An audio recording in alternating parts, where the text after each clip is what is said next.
What dreams may come and what dreams have come. How do you speak to your friends and loved ones who have transitioned from this physical world? Well, today we're going to talk about that and more with the fabulous Stephen Simon on the show. He has put out an incredible book with his gorgeous wife, Lauren, from the other side that we're going to talk about. So we're going to talk about all that and more. Stay tuned. You got to accentuate the positive. Wow, I feel good. A little bit of feel good goes a long way. You're listening to Karen Swain, teacher of deliberate creation, accentuating the positive, showing you a way to a better life. Accentuating the positive, it's not just fad, it's sanity. Who in their right mind would accentuate anything else? If you feel like that's what you want to do. G'day. Welcome to another show, Accentuating the Positive with Karen Swain. Always a blessing to be with you all. We are streaming on syndicated radio on the United Public Radio Network and the UFO Paranormal Radio Network on 107.7 and 105.3 FM all over the place. We're reaching about 120 countries and we're on 8 streaming platforms. And look who's in the house, Stephen Simon. Welcome to the show. Oh, it is so good to see you. And I just need to have your viewers, your listeners know that every once in a while I may slip and call Karen Obi-Wan, which is how I refer to her because, Karen, you were maybe one of the first, if not the first, real podcast that I did talking about the book. And you introduced me to so many other wonderful people. And the success of the book, a lot of the success of the book since we published it almost 5 years ago now, is due to you. So I bow to you, Obi-Wan, and I'm glad to be with you again. Oh, thanks so much, honey one. It's absolutely a pleasure. I do this for everybody. It's about getting the word out, getting the message out, changing the paradigms, the limiting paradigms of this world, and returning to our unlimited self. And your work, you've been doing this all your life, but your personal story is extraordinary. I mean, you've been doing this through cinema. I'm a big fan of cinema. I mean, the reason I went and started a podcast show over 16 years ago now, started on Sydney radio, was because I realized how important and how powerful media, like movies, radio, music is in contacting and going straight into our subconscious programming. And you know that too, right? I mean, and it's all a part of like the hypnosis of our society, and we're constantly being fed on fear. And so one of the reasons I started this show is to feed people a bit more hope and enlightenment and ascension and all that sort of stuff, which you've been doing forever as well. But it wasn't until about 7 years ago now where you went through an incredible experience which changed your life forever, which we'll get into, that really sort of hammered that message home, right, Stephen? I'm sorry, say again? That what happened 7 years ago really hammered that message home. Yeah, well, so to give people a little background, although I think you probably have said this on the show or put it out in your notices about this, I produced the films Seymour in Time and What Dreams May Come, among other films.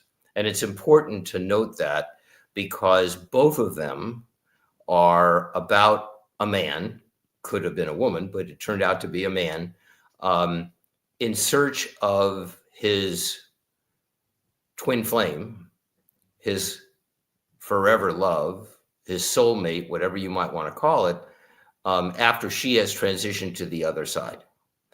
That is, and it's a love story. That is what both of those films are about. And those are the two films. I mean, I made other films, like with Tom Cruise. I made a film called All the Right Moves. And I made other films as well, the film version of Conversations with God and some other things. But I came here to be a filmmaker, to bring spirituality into film.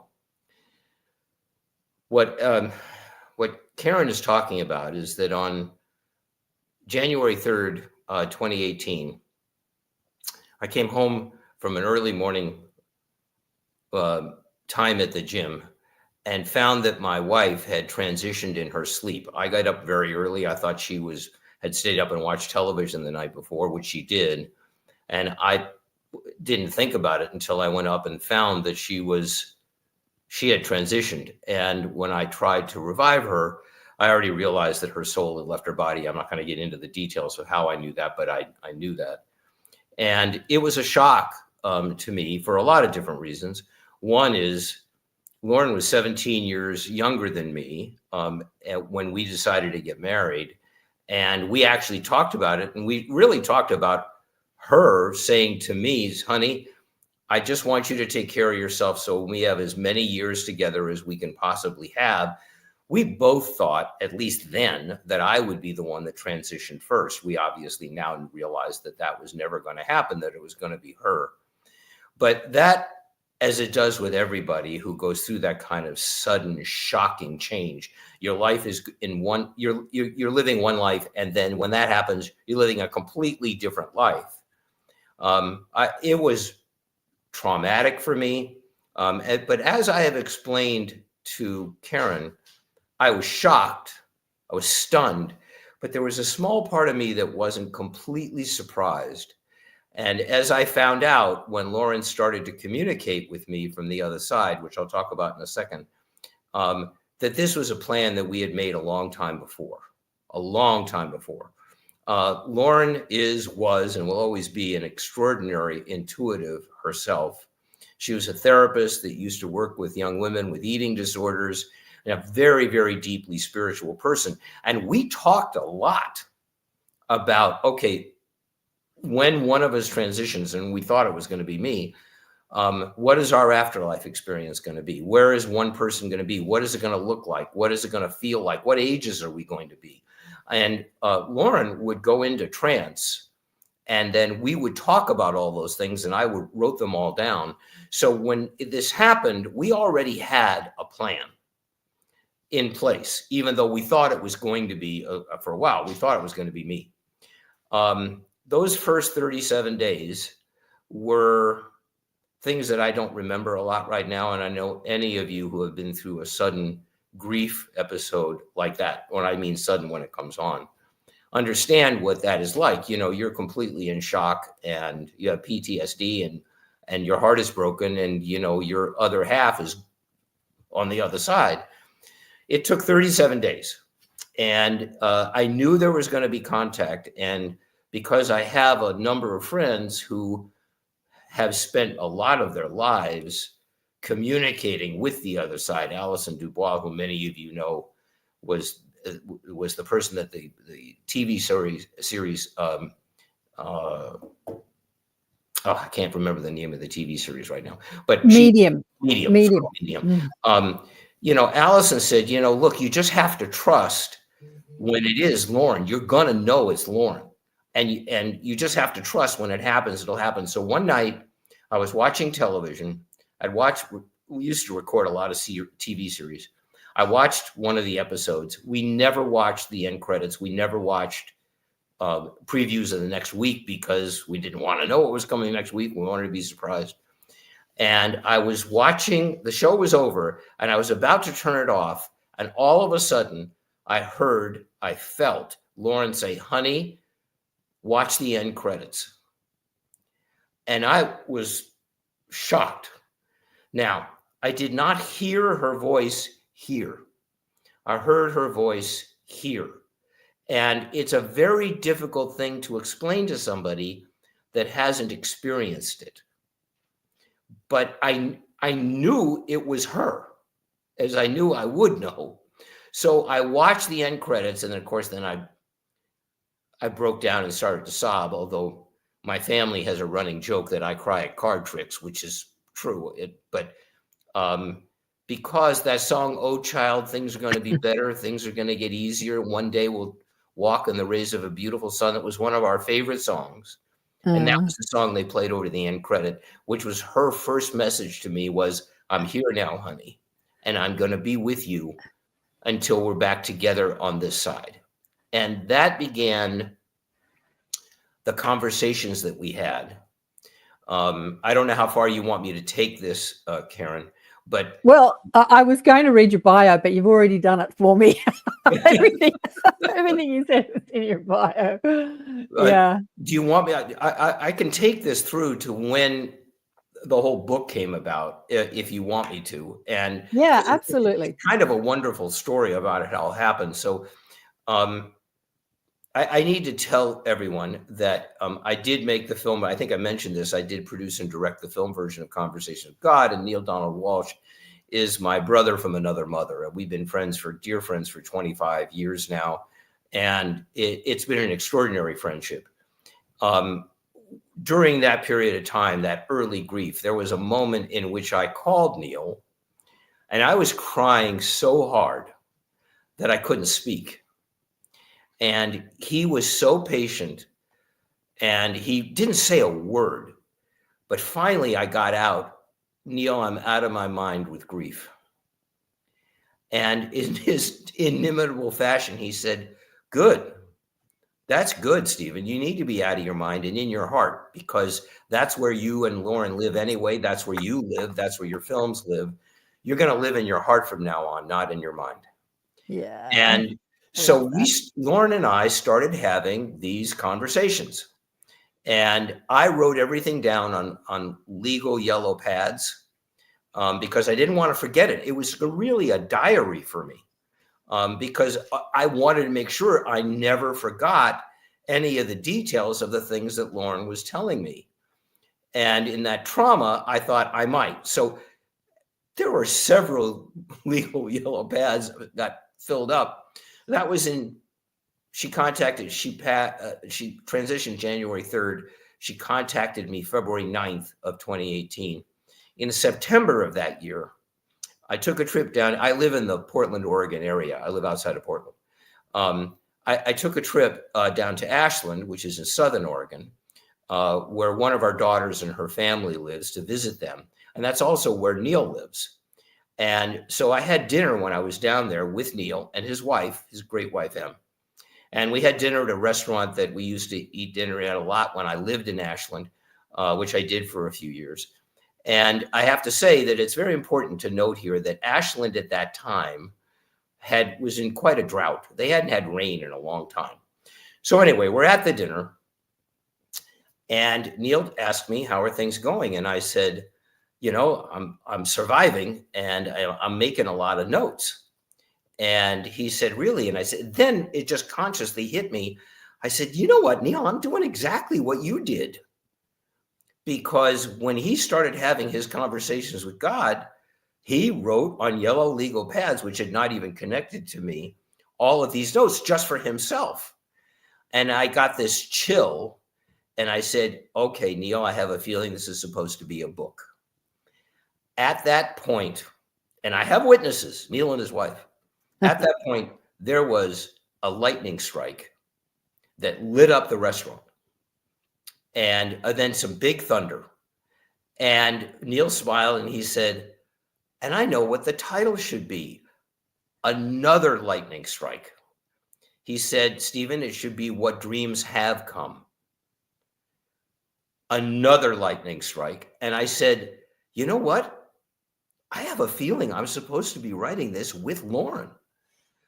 Another lightning strike. That ended the lightning strikes. And for the rest of the dinner, I mean, we were we knew we weren't in Kansas anymore. Let's just put it that way. For the rest of the dinner, we were marveling about that. And when I got home and got peaceful, and Lauren and I were in connection again, she said to me, honey, first of all, you should know that wasn't me. I can't do that. But that was your guides, the universe, however you might want to call it, telling you, yeah, that's the next step, because we need to write this book together. And that started about 2 years of us writing What Dreams Have Come together. And we self-published it on Amazon because there was nobody that I would have ever trusted to publish this book and try to promote it in a way that didn't feel comfortable to us. And I don't think anybody would have done it anyway, because you don't have too many publishers today that are anxious to publish a book about somebody talking to their wife on the other side of the veil. And in any case, we did. And that is What Dreams Have Come. It is still exclusively available on Amazon. And it is my experience, Lauren's experience, and a lot of our conversations about our experience on the other side of the veil.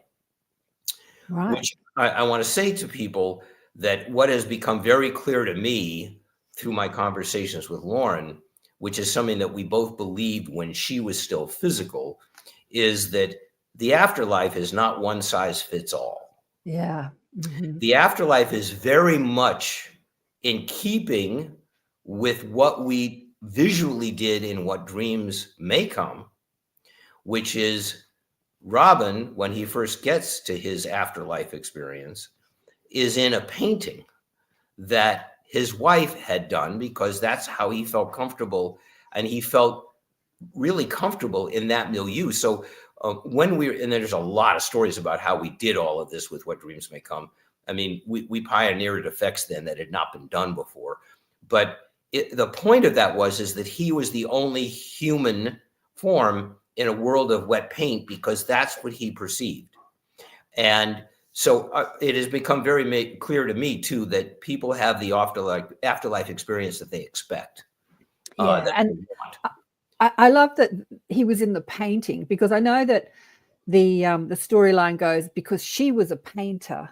Correct. But it also depicts that we are the creators of our reality. So here on Earth, we forget that. We think that life is happening to us instead of we are creating life. We are co-creating life, all of it. We're creating it through our perceptual apparatus, actually. And so the afterlife is a depiction of what we want to create. And with many conversations that I've had with people, dead people and people who have been on the show, they talk about, what are you doing? And they said, well, I can do anything. I can create a mountain in a minute and ski down a mountain. I could be in Paris in a second. And, I can create anything because it's a creative process. It's just that here on Earth, we have this buffer of time, whereas in the afterlife, thought is manifest instantly. I tell you what, you wouldn't want thought to be manifest instantly on Earth, because there are so many people with negative thoughts that this buffer of time saves us from our own thoughts in many ways. This is why we had in What Dreams May Come a line that his guide, played by Cuba Gooding, which turned out to have been his long-lost son, which is a different story of the film. I know a lot of you have seen What Dreams May Come. When Cuba starts explaining to him what the environment that he's in, he has a line in which he says, we all paint and create our own reality over here. You're the first guy I know to use real paint. And that was, part of the conceit of that. We did a lot of stuff in What Dreams May Come that was really very focused on a spiritual audience. And I have been really thrilled with the fact that film came out 27 years ago, and it's still on cable and DVD and things like that a lot. There have been college courses that have done a whole semester on the philosophy of What Dreams May Come and the philosophy of the afterlife. And it's something that I'm tremendously proud of. But in a way, I'm also living with my wife. And one of the things that we did say in the book, and I want to say it here so that I don't forget it later. We really created this so that people would not feel alone, and that they would hear somebody in me who has been a filmmaker, who has been out in the world, has made spiritual films, saying, hey, look, this is happening. You're not crazy. If you think this is happening, you're not crazy. And number two, you're not alone. And we really wanted this, and still do, to have it be a comfort to people. The other thing is that I know some people who may be with us right now don't have a support group around them or a family group in which they can say, I want to be in touch with so-and-so who passed. I want to be in touch, or I am in touch. And we have these conversations, or they leave me signs, but you don't feel comfortable doing it because you think your friends or your family are going to think you're a couple of egg rolls short of a combination plate, to put it mildly. This is something that we've done from the beginning.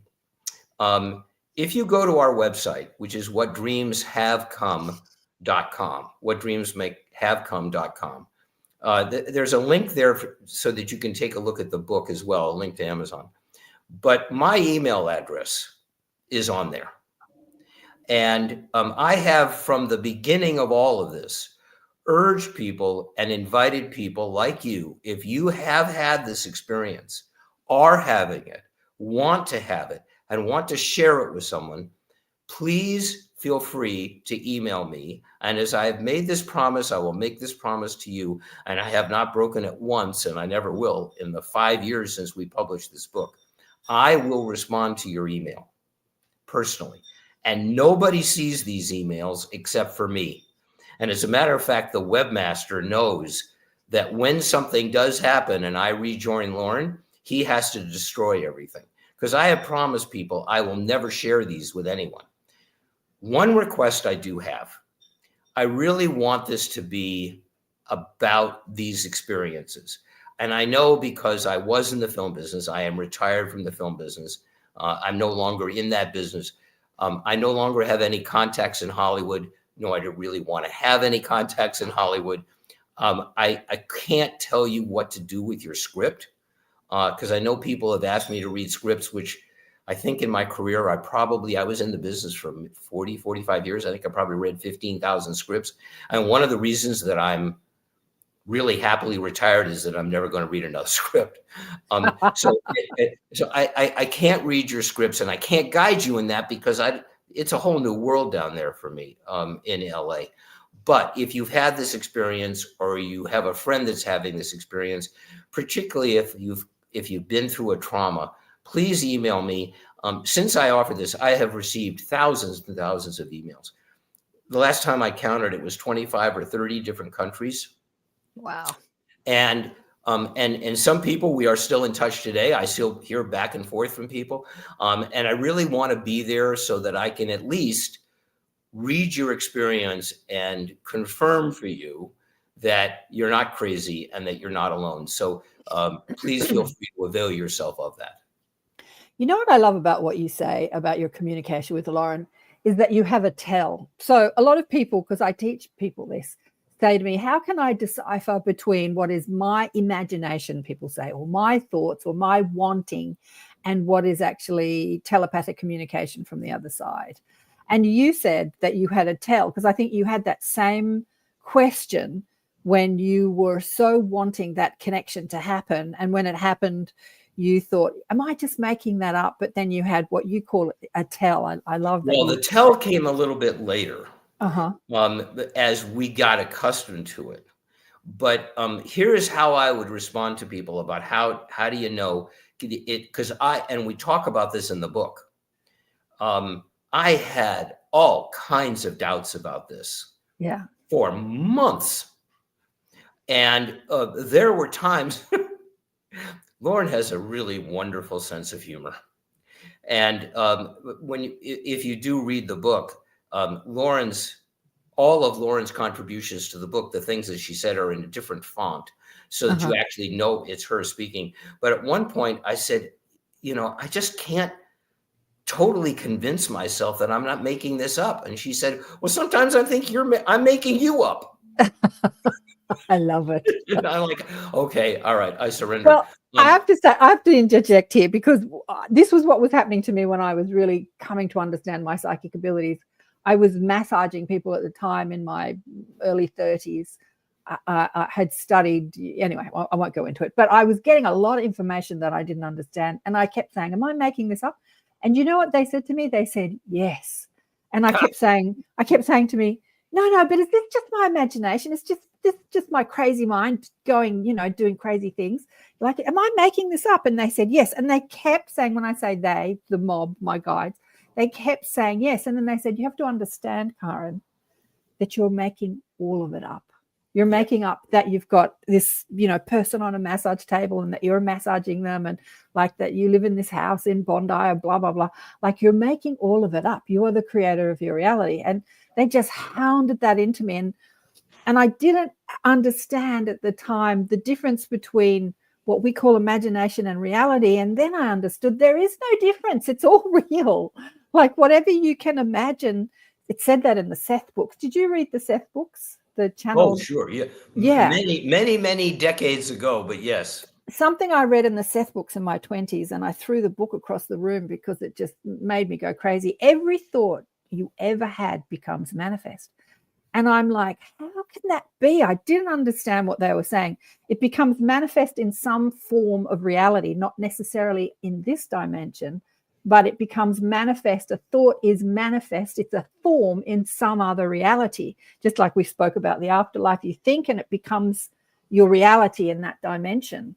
And but the dominant thought forms, the one you give the most attention to, the most energy to, are the ones that become manifest in the denser realms, the physical reality. But my dear friend and mentor, Richard Matheson, who wrote the novels that Somewhere in Time and What Dreams May Come were based on, and used to write for the Twilight Zone episodes and stuff, had calligraphy on his wall that said, "That which you think becomes your world." Right. And he actually gave me one myself. He's the one that actually brought me into spirituality. What I learned from this, and what I'm now really excited to share with people, when people say, well, how do I know that it's real? How do I know that it's real? How do I know I'm not making it all up? So your answer is a great one. And one of the other answers that we always say, and we say it a lot in our book, is listen to your heart. Now, that is a very interesting concept for people. There was a movie many years ago in which one of the characters said, the heart is a mysterious organ. It plays by its own rules. And there's great wisdom in that. Getting in and listening to the language of your heart is not listening, it's feeling. Our souls speak to us through feeling. Yeah. And there are feelings that we have, and I know you've all had them in some way or another, and when you say, well, I just don't know how to put this into words, but it's a feeling I'm having. Of course you can't put it into words because it is a feeling. So listening to your heart really means getting in touch with your heart and trusting your heart.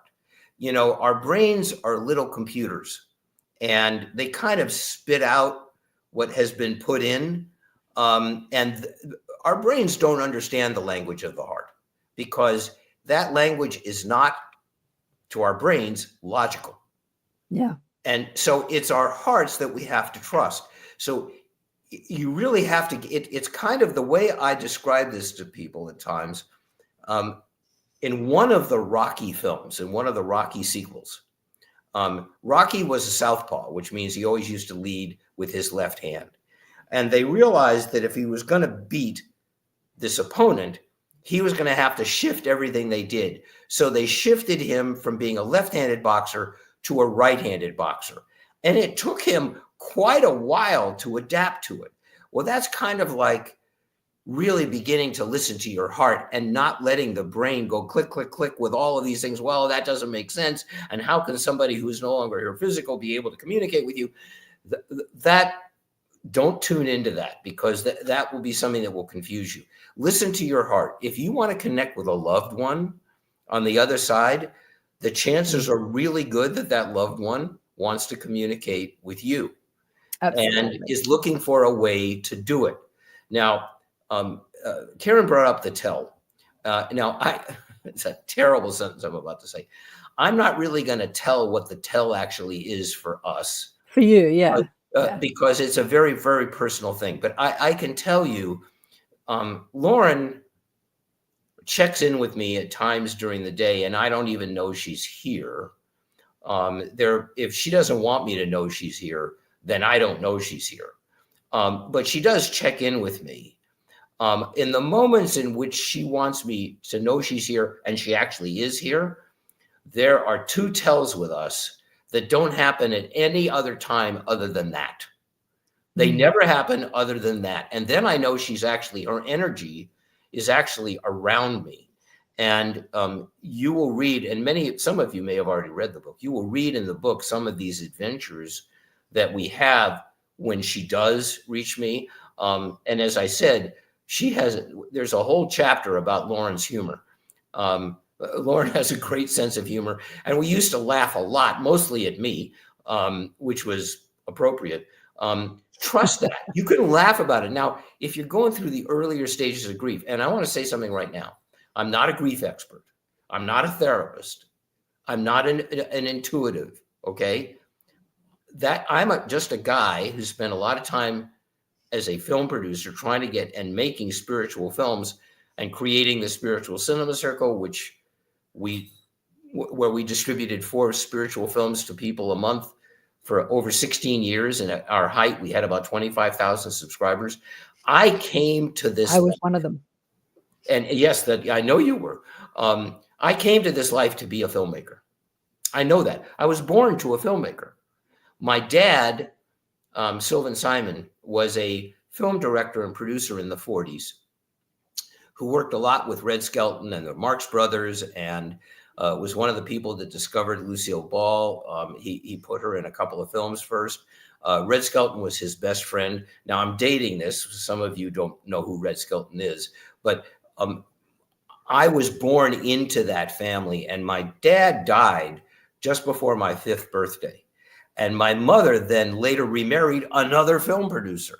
Wow. So, I got a great start in life and in the film industry because I was born into it. And I knew a lot of the people around it.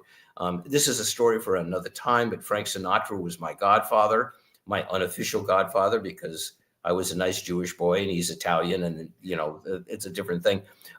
So I lived that life, which gave me access to people when I wanted to actually get into the film industry. I actually went to law school and became a lawyer for a short period of time, just for the discipline of it. Please don't hold that against me. Please don't hold that against me. It's been 40 years since I practiced law, probably. Can I tell you another connection that we have? I didn't know that Frank Sinatra was your godfather, or maybe I did. Maybe you did tell me. I can't remember. But years ago, a trillion years ago, when he was a young actor, he visited Australia, and he said to somebody, bring me the most beautiful girl in Sydney and I'll take her out on a date. And someone suggested my mother. And so he actually went out on a date with my mother. But she wasn't a fan of his. She didn't have good things to say about him. But it was only one date. But I think that he was all in his ego, and he was probably at the height of his career. And, you get in your ego and you think that you're more special than other people. But so that's I experienced a different side of Frank. Yeah, I bet. Because Sinatra was a huge teen idol in the 40s. Right, A giant star. Yeah. And then he hemorrhaged his vocal cords and couldn't sing. He also made a couple of really bad movies, and which he admitted were bad movies, including probably the worst of them, called The Kissing Bandit. And his career kind of really went into a lull. My father, my birth father, bought a book for Columbia Studios where he was the head of production and a producer, called From Here to Eternity. And they started to adapt it for a film. My father was always a big Sinatra fan and got in touch with Sinatra and said to him, there's a great part in this, what's going to be a film for you. I am going to send you the book, and then I'll send you the script when it's ready. And he did send him the script, and Sinatra said, this is going to resurrect my career, which actually turned out to be true, because that's where he got his Academy Award nomination and for playing the character in the film. But my dad passed away before the film came out. Oh. And there's a whole other story a backstory about that, which I'm not going to get into today. But at some point or another, we should have that conversation. Frank was so grateful to that. he was a fascinating man, Frank Sinatra. So as I grew up with my stepfather, I would get these elaborate gifts every Christmas and every birthday from Uncle Frank. Oh, And I didn't know why. I mean, I was a kid, but I didn't know why. When I turned 16, I was not subject to this, but I found out about it later. My stepfather and Frank had a pretty heated argument about who was going to get me a car. And my stepfather won, and I got a great Ford Galaxy, which I'll never forget. But when I turned 18, I got a phone call from Frank's secretary, which is what they were in those days. Today would be assistant, saying, Mr. Sinatra would like to see you X morning at whatever time. And he lived maybe 10 minutes away from us. So I show up at his house and I pull into the driveway, and there is Frank leaning on the hood of this is 1964. Yes, that means I'm going to be 80 next year. Anyway, in 1964, leaning on the hood of a brand new Corvette Stingray with a convertible and a T-top. And I got out of my car and he said, "Happy birthday, kid." And he flipped me the keys. And I said, "What do you mean?" He said, "It's yours. That's your birthday present. Now come in. I'm going to tell you why." So we went into his house and he told me that he said, "Your dad saved my career and I never got a chance to repay him. So the only way I can repay him is through his son. And that's why you've heard from me." And he said, "And we're going to have a lot of fun together for the next few years." And he gave me a card and he said, "This is my assistant. She can find me 24/7. If you ever get into trouble or you need me, you let her know." But we had so many adventures together, and I got to go to Vegas with him. And, you know, Sinatra was famous that if you were his friend, he was the greatest friend in the world, but you didn't want to be on the bad side. Anyway. Well, I heard exactly that, actually. That was Exactly a part of my life. And that's how I got really my way into the film business, is that I read the book that Somewhere in Time is based on. The book was called Bid Time Return. And I was in my law practice at that time. I was very young. I was 30. And I read the book and I thought, okay, this is it. I got to get into the film industry. So I went to a wonderful producer named Ray Stark, who had produced Funny Girl and Funny Lady and The Way We Were and a bunch of other really big hit films. And I begged him to take me on as his assistant. Now, Ray's wife was my mother's best friend. His wife was Franny Bryce's daughter, who is what Funny Girl was based on. And Ray kept saying to me, "No, I am not going to tell my wife so she can tell your mother that I'm taking a Jewish boy out of the practice of law into the film business. She'll kill me. I won't do it." But I relented, and he finally gave me a job. And that's how I got my way into the film industry, which was obviously very fortunate. Is that nepotism? You bet. But then you have to prove yourself. And that's how my career started. And that's how I got into the film industry. But I got in to make that Bid Time Return, which then took 3 years to make. And then he gave me the galleys for What Dreams May Come. So anyway, that's a whole other conversation. Well, it sounds to me like it's all divinely orchestrated. I suppose every life is, really. But because Hollywood and the film industry is so full of people that just want to pump out fear, and more fear. I once had someone on the show who was talking about making video games, and he had a bit of an epiphany when the video games got so graphic.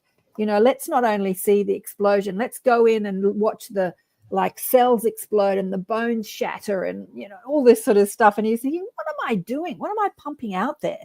And it's a few gems like you, Stephen, that are actually in that industry that's saturated with people that are making money from fear, that are actually pumping out a bit of enlightenment, a bit of awareness inside. But I'm hoping AI is going to change all that. You can make a movie with AI now. It's on the cheap. It's amazing what AI is going to do.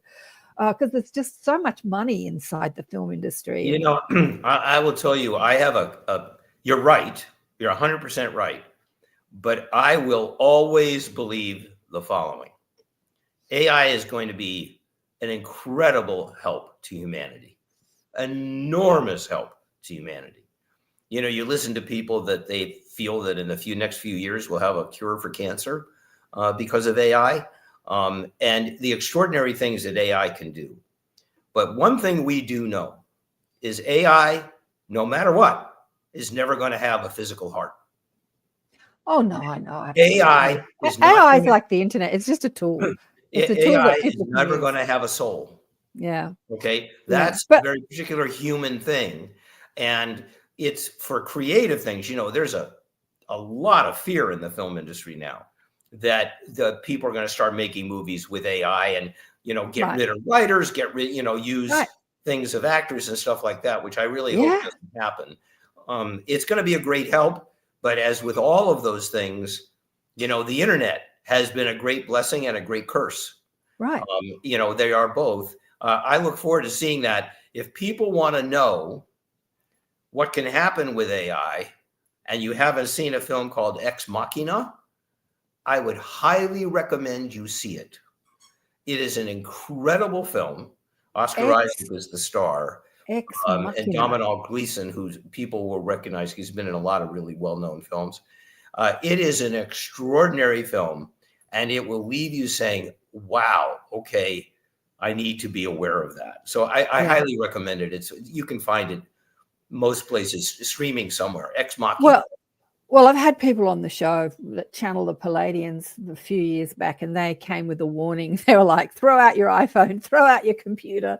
You know, AI is going to destroy the world. And I've had people on the show that have said that it's the best thing. So, yeah, there's different perspectives.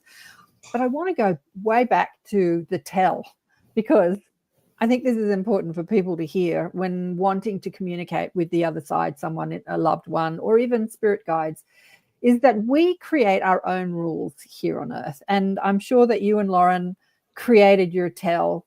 Maybe you did it, you know, on the other side and then came back into your body and it happened. I don't know. Maybe you did it consciously in your physical body. But we can say, like I was talking to a daughter of a friend of mine who's a healer, a spiritual healer. And she says, every time I have the guides come through, I get this physical sensation in my body, which was her tell. I can't remember exactly what she said.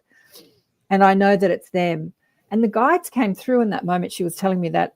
And they said, you'll only need that for a period of time until you can discern the frequency of the thought, because it's the frequency of the thought, because it can happen so fast. But you can set up a sign or a tell, like when my mother or loved one is speaking to me, make my nose itch, or, you know, make my eyebrow twitch, or ringing in my ears. Like, you can set it up to know, to give the human mind that confirmation. But then there is a level of understanding that it's happening which goes beyond that. And it happens so fast, Stephen, that there's just, you talk about feeling that feeling in the heart. Sometimes communication is so fast that you don't have time to feel. It's just a knowing. It's just an absolute knowing in the moment. This is what channeling is too. Like when you start channeling, you don't have time to feel. It's just happening so fast. That happened to me with a Hollywood movie star that I was massaging years ago. They basically just moved my ego out of the way and they started speaking through me, and I couldn't stop them. And I'm saying in my head, shut up, you don't know this stuff, shut up. But I couldn't stop what was coming through my mouth, because they were delivering a message to her that she needed, which she took on. It changed her life. It was pretty amazing. It is extraordinary, and you're right. I think the way that I can I think best describe this is that let's just say you're in a new town, and you're not used to the radio stations in that town, and you search all over the dial for the oldies station or the country station or whatever it is. But once you find it, you push the button on your radio, and then you can always get to it. Exactly. It's a great analogy. That is what this is. Yeah, so, yeah. And there are times we communicate a lot without the tell. Yeah. But when Lauren really wants me to know that her energy is actually in the room with me, then that tell happens. But I talk to Lauren on and off all during the day. And at one point, somebody said to me, I've never experienced this. She's a very, very well-known intuitive, known around the world. And she said, I've never really experienced this where you have this communication with Lauren, and physically she's been gone for 7 years and it's still here. Usually people move on and then you see them on the other side. And she said, this is very unique. You guys are obviously twin flames, which are a soul that is broken and that it is separated in two until we found each other. But she said, this is really unique. And because people on the other side have work to do. And, there's things that they need to do. So the very next conversation I had with Lauren, I said, I'm not keeping you from your work, am I? And she said, this is her work. This huh? is her work. This is her work. She said, you don't think you're enough work? But yeah, I mean, what your intuitive friend said is true. I've had many friends, best friends, mothers, and all sorts of people who have died that I've had very strong communication with initially, very strong, amazing, and then they disappear. But yeah, like you two have an agreement, a spiritual agreement that you will do this work and together. none of this would have ever happened. We had a plan for this lifetime. Yeah, one of the things. And it is a story we tell in the book, but a spiritual teacher of mine once used a great analogy for this that I want to share with your audience if your audience hasn't heard it. So let's say you're between lives and you're going to come back and you go to a celestial running track, we'll call it, and you set up a bunch of hurdles around the track. Some of them are very high, some of them aren't, some of them are close together, whatever. That is what you do in the afterlife. You set up the whole trajectory of your life. And if there are people in your soul group that you're going to be with, you guys have an agreement how you're going to do all of that. So you set these hurdles up. Then you're born and you don't remember any of it. Then you start living your life. And you get to some of those hurdles, and sometimes you start swearing at it. Who is the idiot that set these hurdles up so high? Well, the idiot is us. Yeah, exactly. We're the ones that set up the hurdles. And it's a great way. I was the idiot. It's a great way to actually visualize it. And I've become aware through my conversations with Lauren that we set this up a long time ago. I mean, a very long time ago, about this lifetime, so that certain things needed to be done in this lifetime for us to be able, when I do rejoin her, to perhaps not come back again. And when I say perhaps, when I say perhaps, I always have to put a little asterisk on it, because I have no intention of ever doing anything where I'm not in the same realm with Lauren again. Never. Unless she tells me we're going to. then we're going to do it. But, that'll be up to her.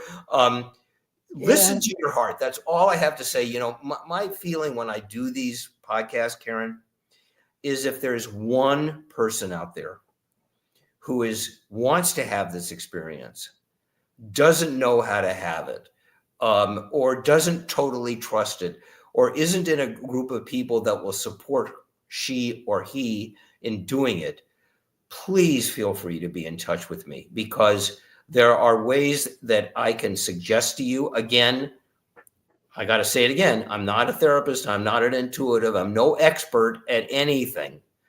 But through experience and from things that I have recommended to other people over these last years, at least you will find a very sympathetic audience with me, and we're here to help. I do not channel Lauren. I do not speak for Lauren. That is something that we agreed from the very, very beginning. But if it comes from me, there's a good chance that originally it was implanted in here by her. Yeah, yeah. Yeah, Shirley says here that her grandson 8, who was amazing, says he feels cool and goosebumps when his grandparents come to visit. Yeah, that is so cool. He's I can tell you, when Lauren passed, one of our grandsons was 2, and she was very, very, very close with him the first couple of years of his life. And after she transitioned, he came into his parents' room, my daughter and her husband, to sleep one night. And our daughter told me that he woke up, sat up straight, wide awake, looking at the door, and said to them, "Nana's here." And and of course I know that she was, that she visited with him, in that moment. We've been, as I said, we've been doing this a very long time. I mean, we go back a very, very long time. Not every lifetime. We didn't find each other in every lifetime, but we found each other in a whole bunch of them. And we set up a plan for this lifetime, which is now in its final phase. And that final phase could take a day and it could take 20 years. I don't know what it's going to be. Although I hope I'm not around to be 100, because I don't think I'll be terribly pleasant. If I'm around and when I'm 100, it's like, really? I'm still here. But when you are between lives, we do believe that you set things up, and that Lauren had, like a milk carton, had an expiration date. And January 3rd was her expiration date, January 3rd of 2018. There is an expiration date for me out there someplace. There are some people that go to intuitives and want to find out what that date is. I can't think of anything worse than actually knowing when that day is. I mean, that would be awful. There are so many things that are going on. Just open your heart to this and know that around the world, people are having these experiences, and extraordinary people like Karen, with this incredible show that she has and the work that she does in the world, are facilitating this for people so that people can actually know, look, quantum physics, right now, the central issue in quantum physics is this reality? Yeah. Or is this the illusion, and the other side is the reality? Exactly. And there's a lot of, and that is what quantum is all about, where two things can be true at the same time. Well, I've got to say something. Since we last spoke, so much has changed. And I just want to acknowledge Penny here. She goes, "Oh, I'm so glad to catch part of this. Hello, Stephen and Karen. Love your book, Stephen. What Dreams May Come." Great classic film from Penny. Oh, thank you. Penny. Thank you so much, Penny. I appreciate that very much. Dreams was a 20-year journey in my life. And it is always really, really wonderful for me to feel and to get a note like that, because it means a lot to me too. So thank you for noting that. Yeah. Like since we last spoke, because I've been talking about this on podcast shows and radio for years and not getting a lot of traction. And then the telepathy tapes came out. And just, have you heard about the telepathy tapes? I think I speak about it on almost every show. I reached out. So a researcher, Diane, I have to remember her last name, and Kai Dickens, a filmmaker, got together and made a podcast, not a visual podcast, just an audio podcast, because Dr. Diane was a researcher talking to children that were non-verbal savants, or on the spectrum, non-verbal, and they all communicate telepathically, something that you and Neil Donald Walsh made a movie about. We did. Back in the day, called Indigo, about the Indigo children who are all on the telepathy internet, if you like. We did. But, it's so funny because that's one of my favorite movies. It's, how old is it now? It's got to be 20, 30. Indigo was made in 2003. 3 or 4. I can't remember quite. I think it was made in I 2003. I'm thinking the house I lived in I moved in the early 2002, 2003, 2004. Yeah, I was living in that house. Yeah, 2003. Anyway, but these were children that were not necessarily on the spectrum. The telepathy tapes is about non-verbal kids on the spectrum who, for all accounts, seem like they would you can't teach them anything. And they're just these incredible spiritual, highly advanced spiritual beings who are in touch, not only telepathically with everyone, but they're spirit guides and have amazing things to share with humanity. And that podcast, I found out about it through Joe Rogan, the biggest podcaster on the planet. That podcast has gone viral. Like everyone is talking about it, which makes me think. I reached out to Kai and she said, I'd love to come on your show. And then the tsunami of people's requests hit and she canceled me. I'll get her on at some stage because, everyone wanted to talk to her, the Joe Rogans, the Tucker Carlsons, the Ross Coultharts, everyone that's like speaking to like millions and millions of people. So it says to me that times are changing. People are opening to the idea of telepathy. Absolutely. Because there's a conversation out there about it that is becoming massive viral conversation. And that's what psychic ability is. That's what talking to dead people is. It's telepathy. It's all a part of telepathy, whether you're talking to aliens, ETs, or your dead, mother or lover or your spirit guides or your higher self or your oversoul or another form of consciousness or a tree or an animal. It's all telepathy. So yeah, things are changing and rapidly, which is really they certainly exciting. They certainly are. There's a whole, as AI moves forward, our consciousness is moving forward as well. And we are beginning to be more aware of things that we thought that only certain people could tap into. But one of the things, when Lauren was physical, she would do a lot of readings for people. She did a lot of past life regressions, and she would say to everybody can do this. Yeah, exactly. This is not a special talent. Yeah. It's just once you tap into it again, once you find that radio station, you can just tap into it and go.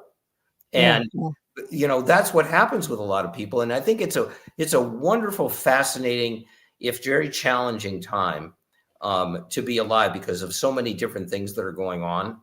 And I do believe our technology has raced a bit ahead of our humanity, and our humanity has to catch up a little bit. Absolutely, totally. This is something I want to talk to you about. And Penny says here that it was Dr. Diane Powell. Thank you for that. I'm terrible with names. Who instigated the telepathy tapes. She's the researcher who's been working with these kids forever. And Shirley reminds us that it was 2003. The movie came out. Thanks, Shirley. I knew it was around that time because we had just shot the film when I met Lauren for the first time. And we met in November of 2003, November 11th at 7 p.m. Not that I'm counting. Not that you're counting. I have to do a station ID break. You're listening to Karen Swain, accentuating the positive on the United Public Radio Network and the UFO Paranormal Radio Network on 107.7, 105 FM syndicated radio. We're streaming out to about 120 countries at the moment. We're 8 internet platforms, and my guest today is producer director Stephen Simon. And we're having a fabulous conversation all about telepathy, and we're going to get a little juicier because we touched on it before we went live. We were talking about why we're all still here on the planet. I was geeking out the other night, with the computer on the bed, listening to everyone talk about the light, the solar mass ejection, the event that so many people and channelers have been talking about across the planet. And some people dedicate their whole shows to it. Some podcasters are now dedicating their whole show to it. I had a woman on the show who channels the angels. She calls them the angels in the end of 2003. And she said that the angels said back then it was imminent. But when we're talking to spirit, imminent could be in 5 years. It's like a different time frame. But there is some event that's going to happen that's going to change everything. I remember Anne said that we'll know when it's happening. And it'll be, we will look back in history and we'll say that was the moment that everything changed on planet Earth. And talking about technology moving faster than, you know, the advance in technologies moved faster than the advance in our consciousness. I feel like maybe this event will just, you know, speed up that consciousness evolution. What do you think about that, Stephen? I agree with you. I don't know what's coming, but No. something's coming. And that event hasn't happened yet. No. And I don't know what it will be. But I do know that something's coming because I am aware that there are a lot of folks like you and I, and a ton of light workers who are here now, who have chosen to be here now to help the planet and to help humanity not repeat the mistakes we made in Atlantis. Exactly. When it became so volatile that the whole place blew itself up. Yeah.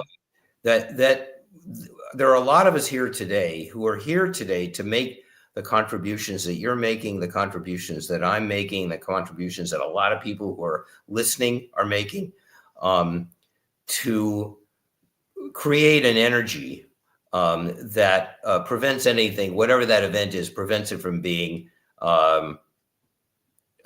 catastrophic, which I know, you know, look, it's very difficult to find a Hollywood film that is set in the future where things worked out.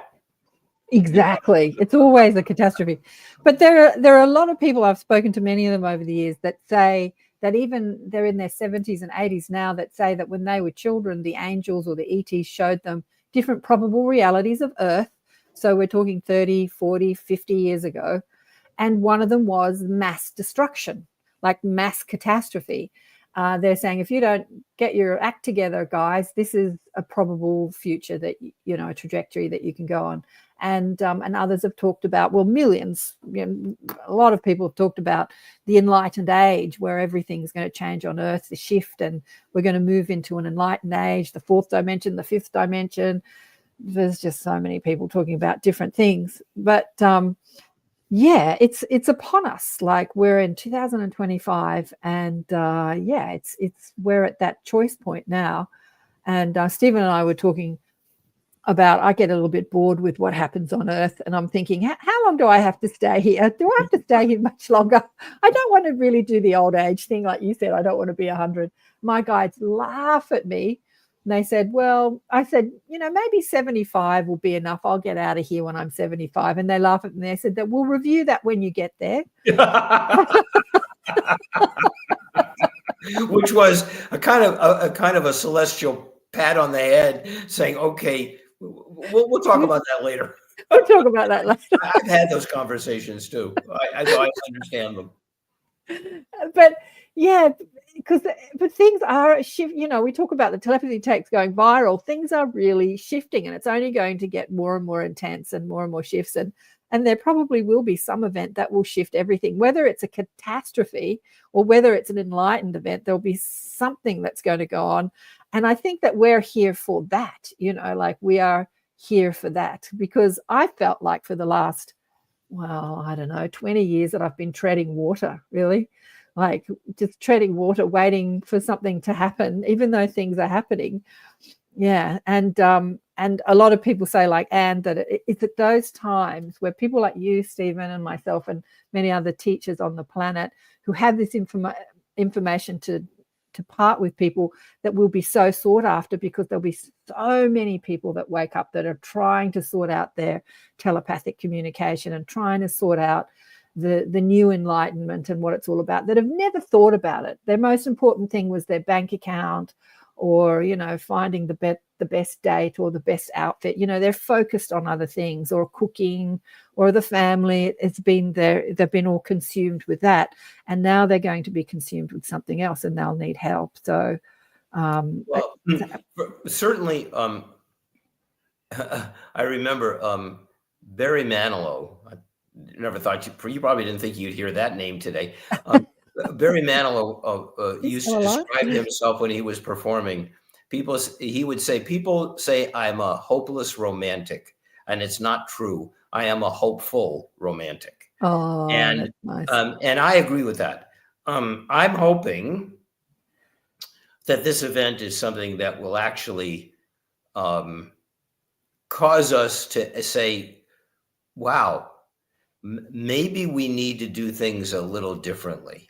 Absolutely. For instance, we're going to bring up a whole different can of worms here. But for instance, if we did actually have contact from an alien race, Which we do. but We have. I mean, contact where around the world, It's known. it is a global experience. Yeah. Mm-hmm. And that the message we receive is something close to, we love you, knock it off.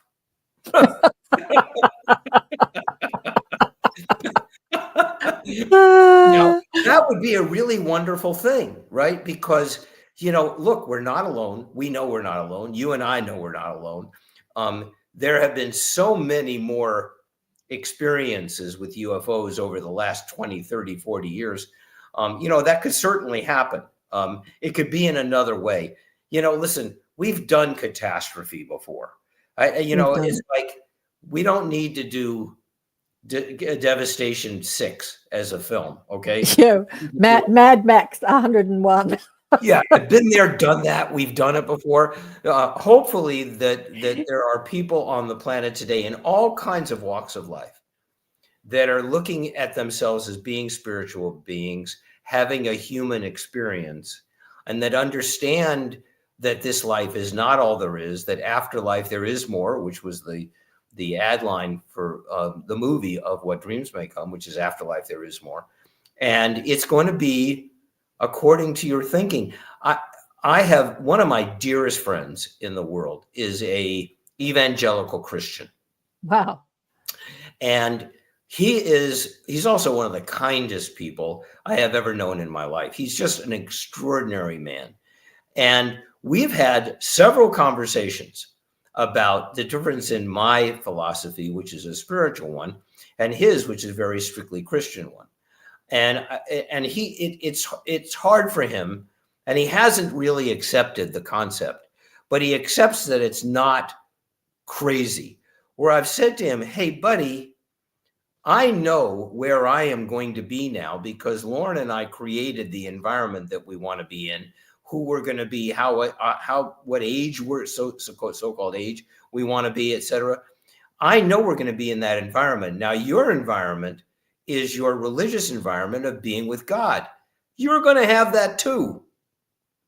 You're not going to be living in my afterlife. I'm not going to be living in yours. I'll miss you, but we're going to be living in different experiences. And I think that one of the wonderful things that can happen is for people to understand that there are many pathways to God. There are many definitions of God. God got us all that is. God got us the universe, whatever you want to call it. And that it doesn't all have to be uniform, because it isn't. And that we can respect each other's beliefs. When you were talking about indigo, when we cast the young girl to play the child, the indigo child in it, she was 8. She had never auditioned for anything before. We put up notices because I was living in Ashland then, which is where we put up notices everywhere. We were doing these open auditions, and we got kids from all over. And this kid, Megan McCandless, who came in, this 8-year-old came in and just blew us out of the water. I mean, she was just brilliant. And it was like, this child is an actress. So we cast her. But her parents were very devout Christians. Oh, really? Very devout Christians. And they were shocked. I mean, her wonderful mom said to me at one point, she saw this notice and she said, Mom, I have to go to this. I have to go. She had never even said she wanted to act in anything before. But we've got to tape me. You got to tape me. I got to be in this film. I got to be in this film.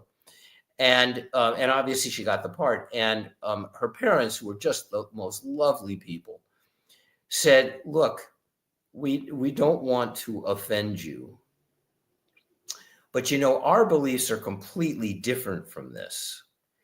And we just want to make sure that we have your personal word. You're not going to try to indoctrinate our daughter. Oh, Yeah, wow. that's her who you're showing on the screen. And it was like, that is not, first of all, that's not what we do. People on a spiritual path, it's like, hey, you agree, you agree. You don't agree, you don't agree. That's fine. Okay. Everybody has their own opinions. And I remember that she told me that in church on Sunday, because it came out in the local newspapers that this girl was going to be the star of the film. We were deep into the shooting at that point, and Cam or her husband were there all the time. And the pastor asked her to come up, and she did. And somebody wanted to ask her a question, and she said, "You don't believe in this stuff, do you now?" Talking about us and indigo children. And Cam had such a great answer. She said, "No, I don't. But some people I have come to love and respect do, and that's enough for me." Yeah. And I thought, if everyone could have that attitude, which is we disagree, but it's okay, then the world would be happier. And she played that out. And by the way, she's still acting. She went to college. The young girl, is she? Yes. She's still acting. She went to, she's been in a bunch of acting troupes. She acted a lot in college. She actually was in a play. And I don't remember what the play was, but it was a pretty well-known play that actually came to Portland. And needless to say, she wanted me to come see it. And she was 18 by that time, not 8. And I went to see her in the play. And it was such an extraordinary experience because now she's found her calling as well. And that's one of the great delights that happens when you make films. Something like that happens. She found her calling in that, and that's what she's still doing. It's amazing that she had that intuition, like that drive, that impulse to do it, even though it was directly sort of against her parents' religious beliefs in many ways. But Penny has a question here. What is she saying here? Do you ever see Lauren in the form of an orb? Good question, Penny. I can't definitively say yes, but there is something in me. A lot of those early times, Penny, after Lauren transitioned, particularly 2018 and 2019, I was in a very, very deep, dark place. I was in such grief. I don't remember everything. I don't remember a lot from that period of time. So that may have happened. I have a distant memory that maybe it did, but I do know that a lot of people see orbs, and that when I do see an orb, I do get some chills. So it's not an unusual experience, but basically now I see Lauren as I know Lauren, and I don't say that I see her physically. I have an image of her. So when you say you see her in your mind's eyes, you remember her? Like, yeah, I do. I just was asking permission about something. I'm not going to say it. You see things how you relate to that person, and everybody has a different experience with it. There is no right or wrong experience. If you see orbs, I know people that have feathers left for them. A lot. That happened once with Lauren and I, in a very unique way. She left me a feather. But mostly Lauren and I communicate as I'm communicating with you now. We just talk. And I know what she's saying. I know, what she's communicating with me. And I know when she's around. I also know, and I don't know how this works, that she can be in more than one place at a time.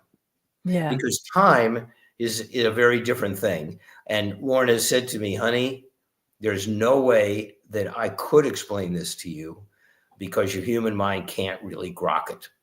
But as soon as you're here, you will remember all of it. But there are things that we can't do. And I'm just fascinated about all of this. What is that saying? What if life is the dream and when we transition, we wake up? Yeah, exactly. right? Exactly. It's fascinating, the concept of that. I mean, Exactly. and it's very conflicting, and I know it can drive people a little batty if you get really lost in it. But if you just open the possibility of the fact that we are these spiritual beings and that things happen that, quote, science can't really explain, because these are not things of science, they are things Well, of, I think that science can explain. I was listening to a communication from an ET saying that, you know, what you consider magic is just our understanding of physics and science, but you don't have that understanding well, I think yet. science can explain some things. Some Yeah, things yeah. it can't, because it's outside the realm of science. Well, But we're rooted in an old-fashioned science. You know, we're still yes, looking at it. We're coming in, like you talked about quantum, like the quantum understanding, which was discovered 100 years ago, and we still haven't really grasped it. Is can explain all this stuff. You like spooky action at a and distance. it does, and it explains it in math, Yeah. which is difficult. If people have not seen the movie Oppenheimer, I actually really highly recommend it, because it's a fascinating film. I Really, thought it was boring. oh, I thought it was couldn't get- fascinating. I I'll couldn't tell you get why. through it. I Maybe I found should give it a. I found him really fascinating. Mhm. But if you want to have an understanding of quantum, that is a great introduction to quantum, because in quantum, two opposite things can be true at the same Right, exactly. Exactly. time. Yeah, and Penny says here, thank you so much, Stephen, so very much. I do understand that I have that with my dad and have an OBE the night he passed. Oh, you had an out-of-body experience. So that I could say I love you and see him one more time. Yeah, which is it's wonderful to beautiful. have that. And I know a whole bunch of people have had a similar experience to that have shared that with me. And it's wonderful that that happens, because, you know, when we pass, everything becomes different for us, you know, and we don't see things as, it's really a place of love. It's not a place of fear, and it's a place of unconditional love. And it's wonderful when you can share that experience with someone that just has passed. I have had that with a couple of friends, other than Lauren, who passed, and have had some contact with them right at that moment. And I know how much wonderful that must have been for you and for your dad. Yeah. Now, before we go, I wanted to chat about Christopher Reeves, because I know that you've worked with him. And I sent you this on Messenger. I don't know. Do you have Instagram? Can you see Instagram? No, I'm not on Instagram, but I know that picture. Yeah. Well, this is some guy called, I don't know, somebody I'll have a look at in a minute. And he posts old pictures of movie sets. He obviously was in the Oh movie. yeah, that's Somewhere in Time. You bet. And Kristen sent this to me on Instagram recently, and I sent it to you, but I didn't know if you could see it, so I thought I'd share it with you here. So these are old film shots of the set Somewhere in Time. They sure are, and pictures of Chris and Jane, who had and Jane has talked about this freely, so I'm not talking out of school. They had quite a relationship during the shooting of that film, which the director, Swark, who, bless his heart, has just transitioned in the last month himself. He was 85. Jeannot and I were sitting in the audition, and we got Chris as his first film after Superman. And Chris was the hottest young actor in the world. So every young actress in Hollywood wanted to play Elise McKenna. Yeah, and I would have too. And I'm not even an actress. We had this little bungalow at Universal, and we had people coming in every 20 minutes, and and Chris insisted on being in all the readings. And I will never forget when Jane walked in. None of us had ever heard of Jane. She'd been in a few small things, but she walked in, that we found this out later, in a dress that she had made for the interview. Oh. That was a 1912 dress. And she came in as Elise McKenna. Oh. When our wonderful casting person brought her into the room, she said, "This is Jane Seymour," and she went around and shook hands with us and saying, "I'm Elise McKenna." And when she sat down to read with Chris, I'm not kidding, Jeannot and I looked at each other, and we realized later we had the same thought. Maybe we should leave the room, because the chemistry between them was extraordinary. Wow. They had quite a passionate affair during the shooting of the film. I bet you can see the chemistry in these photographs. Oh my goodness! I'm wondering, are all these dudes in t-shirts and jeans? Are any of them you standing there? Well, I can tell you, if you do see me, I had hair that went up in an afro, which we used to call a Jewish afro, a Jewfro.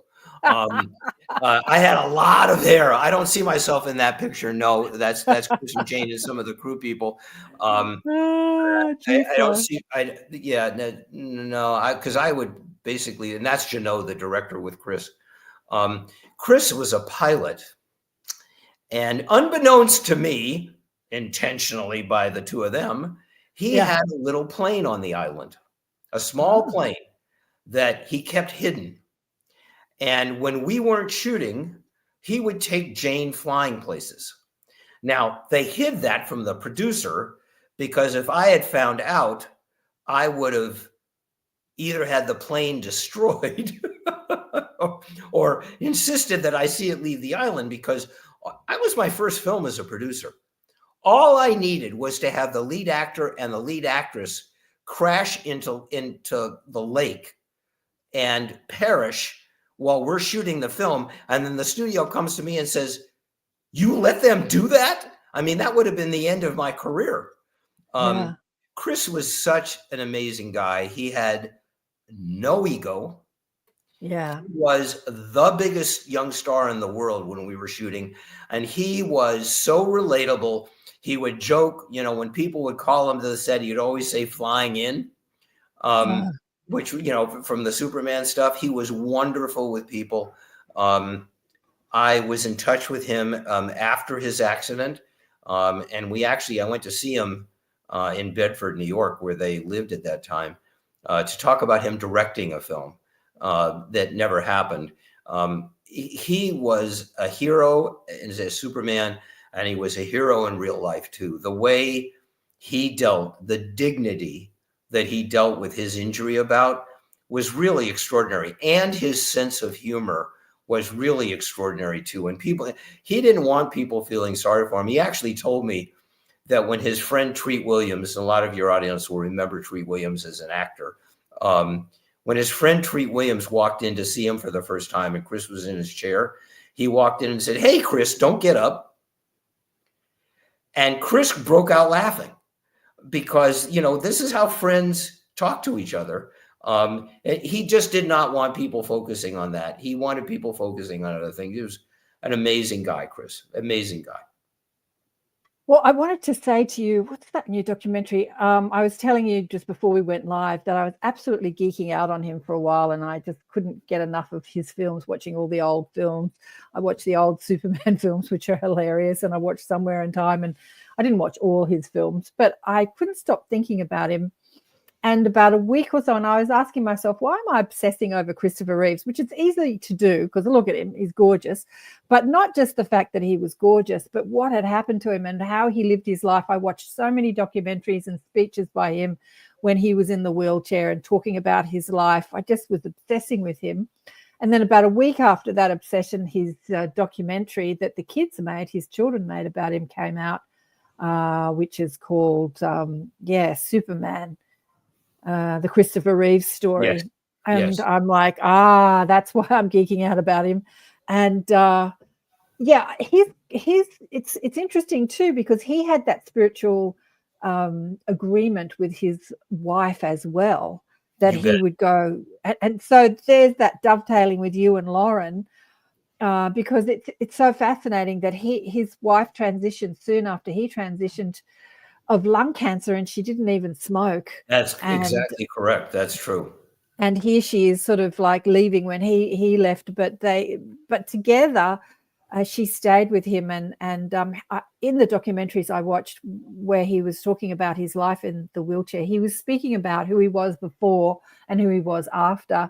And you said he was really authentic. He didn't speak about himself like that. He said that he was obsessed and focused on work and focused on the movie industry, not so much fame, but, doing the next movie. And he sort of did forget about the people around him.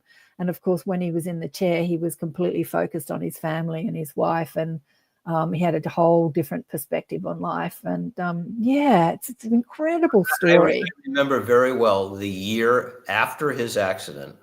Yeah. It was unannounced and he was not introduced.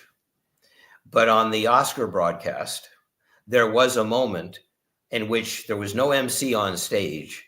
Nobody said anything, but the curtain rose and there was, God, I get teary thinking about that. There was Chris in his chair. They've never had a bigger, longer standing ovation for anybody other when that happened. Yeah. Because of the hero, he played a hero, and then he really was a hero in real life to people. Absolutely. And he was making progress. And when I went to see him, and I'm not going to talk about how, because I'm not sure that they ever talked about that publicly. So I'm not going to do that. But the last time I saw him, he would keep his hands on his chair with his palms down. And he said, I want you to see something. And I said, what? He said, watch my hand. And he had movement in a couple of his fingers. Yeah. And I was like blown away. And I said, that's incredible. And he said, watch. And he did it again. And he did it a couple of other times.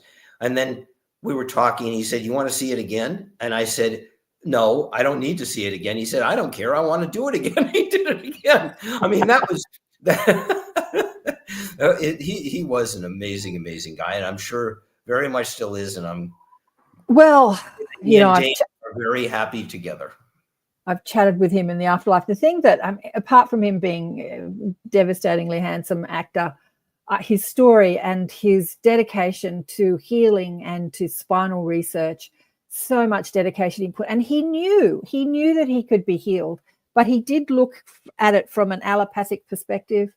And, he's back on this planet to speak to people about the healing of the consciousness of the mind. And, that anything can be healed. So it's interesting that his journey, it's interesting how the whole journey, we've run out of time. We've got 4 minutes left. Oh my God.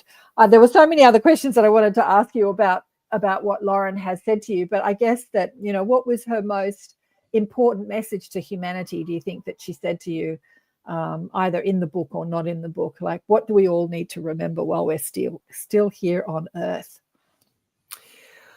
I'm not sure that there is one.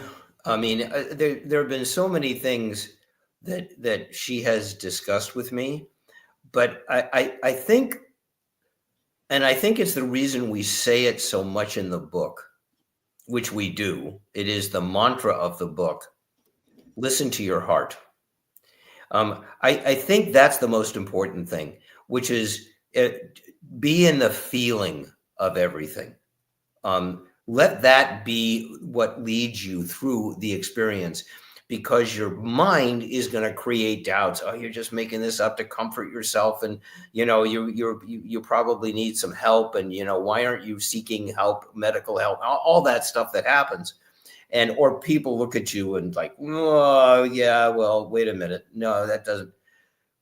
Just trust your heart, trust your loved one, trust their love for you, and have fun.